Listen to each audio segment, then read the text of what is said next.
ഭരണമാറ്റം മാത്രമല്ല, കേരളത്തിന്റെ പുരോഗമനപരമായ മാറ്റമാണ് UDF ജനങ്ങൾക്ക് നൽകുന്ന വാഗ്ദാനമെന്ന് പ്രതിപക്ഷ നേതാവ് VD സതീശൻ. പുതുയുഗയാത്രയ്ക്ക് ചാവക്കാട് നൽകിയ സ്വീകരണ യോഗത്തിൽ സംസാരിക്കുകയായിരുന്നു അദ്ദേഹം.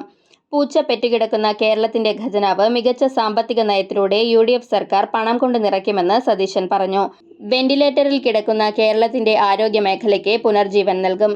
ചികിത്സാ ചെലവ് പകുതിയാക്കി കുറയ്ക്കുകയും ആരോഗ്യമേഖലയിലെ വിദഗ്ധരുടെ സഹകരണത്തോടെ കേരളത്തെ ആഗോള ആരോഗ്യ ഡെസ്റ്റിനേഷൻ കേന്ദ്രമാക്കി മാറ്റുകയും ചെയ്യുമെന്നും അദ്ദേഹം പറഞ്ഞു.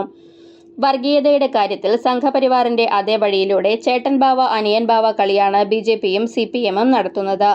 6 ലക്ഷം കോടിയിലേറെ രൂപയുടെ കടമാണ് കേരള ജനതയ്ക്ക് 10 വർഷത്തെ LDFന്റെ സമ്മാനം.